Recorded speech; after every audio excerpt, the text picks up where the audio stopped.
Okay, and finally, here's one last thing, one last gotcha, one last way to have a fun time, okay?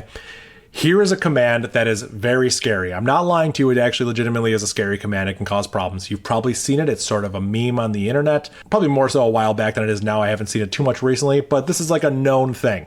So be careful about this. If you notice, I am logged into Void, the Linux machine that I have. We are running Linux over here. It is in a virtual machine. There's a reason for that.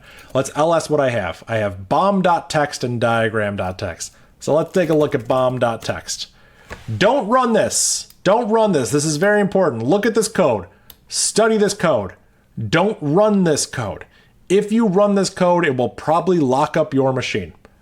I'm not lying. More modern machines have ways of dealing with this, so it probably won't lock up your machine, but be mindful. This can cause some serious problem. This little code right here, and it is very esoteric. How do we even understand what's going on here? Well, we just took a whole bash course. So let's unminify the bomb, okay? We're gonna go ahead and we're gonna put this in a script. We are not going to run it, okay? We're gonna be very safe. Do not run this. Let me handle it because I am an expert here. We go down here, we paste it in. So what's going on here? Well, look, we have colon, which again, colon is built into bash, but we can override it. It's the null command. We're going to override it to be a function. So let's put some spaces here. And this is a function definition. So let's put a new line here. Let's tab this out and let's put a new line here. Hey, look, it's already starting to make sense. This semicolon separates these two commands. So let's put a new line here. So now we have that. And now we have colon, pipe, colon, ampersand. So let's change the word colon to something we can understand. My func. So we're going to change colon to my func and every version of it. There we go. Does this make more sense now? We make a function called myfunc. Myfunc calls itself, pipes itself to itself, and then puts itself in the background. This is a fork bomb. This is a recursive fork bomb. This will have devastating effects to your computer if you don't have proper limits in place. So this is dangerous. And this final myfunc at the bottom, the final colon, is the trigger. This is what actually runs this. So we're not going to run this. In fact, we're not going to, I already chmod plus exit. We're going to minus exit. So we don't even accidentally run it. We don't want that to be runnable. Okay. Now, let's go ahead and explain what actually happens, because you can kind of understand what's happening here. But if you look at this little diagram I made, not the best, not my best work, but you can see that function forks off function and function. They fork off function, function, and function. So as you can see, it's recursive. It's recursive in nature. It's exponential growth. The first function will create 2, 2 will create 4, 4 will create 8, 8 will create 16, 32, 64, 128, 256, etc. So not great. Please do not run this, but we can show how to safely run this, okay? Let's cp unminify bomb, and we're gonna call it step bomb. Why are we calling it step bomb? Because we are going to step through the bomb. So let's go ahead and change this myfunc to bomb. Let's just change it everywhere, right? Myfunc to bomb. So we still know what it is. It's a bomb function. That's not great. Let's go ahead and add some accounting to this. So let's take some variables. Let's take a number as $1 and a name as $2. So, okay, we have that. Now we want to print the actual name and number. So we could do this. We could say num name is running. There we go. Okay, very simple. Okay, now we're gonna increment num plus plus, and then we're gonna call bomb with the number and a name. Now, what name are we going to give it? Because we have the two numbers here. We haven't taken our numbers yet. Let's give it the name left and the name right. So this might be kind of confusing, but let's go down here and give it the number 0. So we're going to start at 0, and we're going to give it the name init for initial. So the bomb function takes a number and a name, and the number increments every layer deep we get. So we're going to start at layer 0, which is 1 bomb function. Then we're going to go to layer 1, which will have 2 bomb functions. Then we're going to go to layer 2, which will have 4 bomb functions. Yada, yada, yada. This is still a dangerous command. We don't want to run this, okay? So let's go ahead and do this.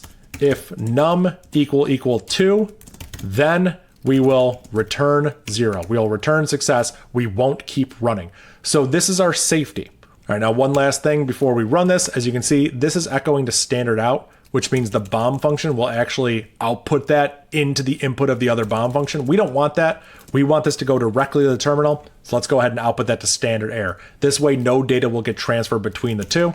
And let's go ahead and run this step bomb. Okay, a lot going on here. 0 init is running, 1 left is running, 1 right is running, 2 left is running, 2 right is running, 2 left is running. So as you can see, on the left side, we had 1 here, but on the left side here, we have 2 here. So it'll get big very fast. If we set the number to, let's say, 5, this is going to get very big. Very, very big. In fact, you can see it even return before some of the output was actually done running. Now, here's the cool thing we could do. We could process this output, okay? So we could take the standard error and write it to standard out, so it'll all go to the same place, and then we could pipe this to sort. Now we've sorted the output, which is really neat. We can see that there are 2 1s, there are 4 2s, there are 8 3s, 16 4s, and 32 5s. Is that right? Maybe if I counted those right. There's a lot going on here. But here's the fun part. Let's go ahead and use all our tools that we know. Let's get just the first field, because the first field is just the number, right? If we awk, we can do this little thing to print $1, and we will get the first field separated by white space. You could also use cut to get this, and now we get that, and we can pipe it to unique minus C, which is our frequency count. This is very confusing, but what that means is there is one process running at layer 0 with number 0. There are 2 processes running at layer 1. There are 4 processes running at layer 2. There are 8 processes running at layer 3. It's exponential growth. There are 16 running at layer 4, and there are 32 running at layer 5. So, of course, we could increment this trigger if we wanted to. We could make it like 8. This will get large, but we could still run it. There were 256 processes running at layer 8. So if we don't put a stop on this, if we don't bind it somewhere, it'll just keep running forever. And that can be very dangerous. So that's why this is scary. This little minified syntax makes a function called colon. Colon calls itself, pipes itself to itself, runs it in the background, defines that function with a semicolon, and then runs itself. This final trigger is what actually runs the fork bomb. So don't run a fork bomb on your system. It's incredibly dangerous.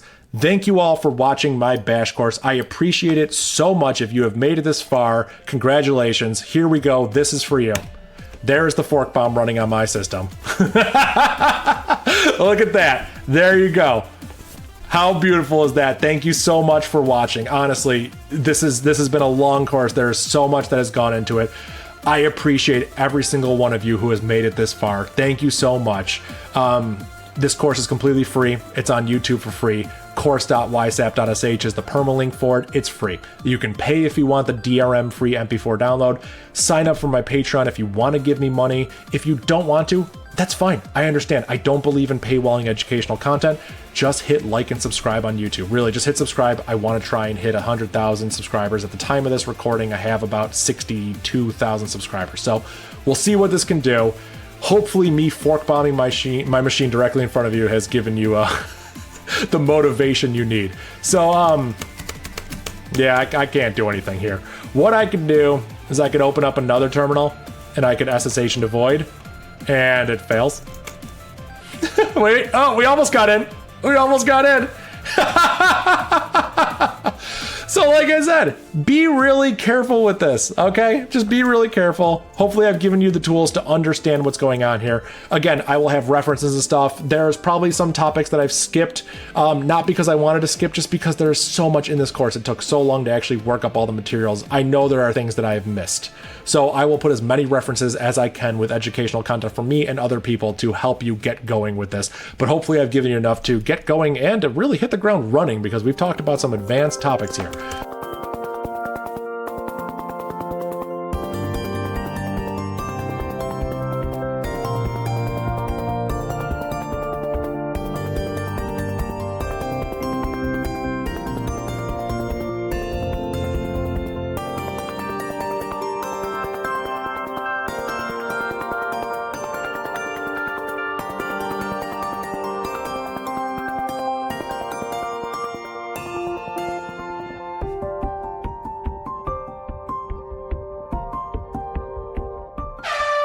This has been a Dave Eddy production.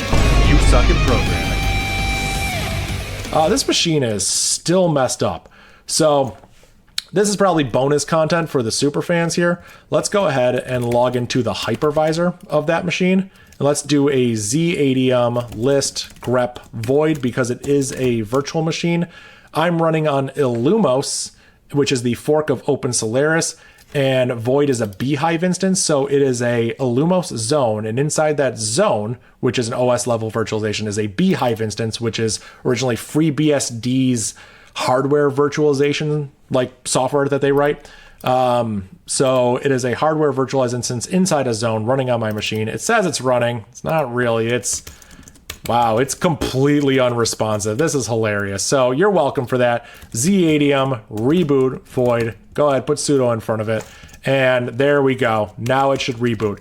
If you're ever in the situation and you're hitting enter and nothing's showing up and you know SSH is borked, shift tilde dot and it will pull you out of it. You might have to hit enter after it, but yeah, tilde dot and it pulls you out of SSH. That's the SSH escape hatch. So let's go ahead and SSH back into void. And maybe it's back up, maybe it's not. It might take some time to come back up. Let's do a nice little list on that. And it says it's running. I didn't actually know if it said it was, I didn't actually see if it went down for a reboot or not. But yeah, hopefully it's working. Sudo Z80 console. Let's console into void and see if there's anything even on the console for us. Out of memory. Yeah, so the killer in Linux is going on here. So it tried to give it a soft reboot. That's not going to work. I have to remember my escape sequence. I remember my escape sequence. Let's go ahead and hard reboot that with Z80. I don't remember how to do it off the top of my head because it has been such a long time. We'll probably have to do a sudo Z80 power off on void. So let's give it a hard power off. And yeah, so now it should just be completely down. If I ping void, maybe it'll just hang. Yeah, it'll actually just not work. That's great. Perfect. Sudo Z80 boot void. And this should bring it up. Oh, it's already running. Huh. Okay, I'm getting void login here. That seems better. So if I go here, can I SSH into void? Hey, look at that. It works. So yeah, on my system, I had to recover from a Forkbomb that way. That's probably not good. I think you can set U limits on your machine to limit the amount of like stack size and stuff. I should probably look into this. I should probably add some sane U limits to my bash RC. What have I been doing this whole time? So yeah, there's a Forkbomb on my machine. That's it. That's my bash course. Thank you so much for watching. I've already said all this. Thank you guys. Thank you so much for watching. I honestly appreciate it. And I know it's been a long time coming, but it's out now. So yeah, go check out the channel. Go subscribe. It's called You Suck at Programming. I have been Dave Eddy. Thank you.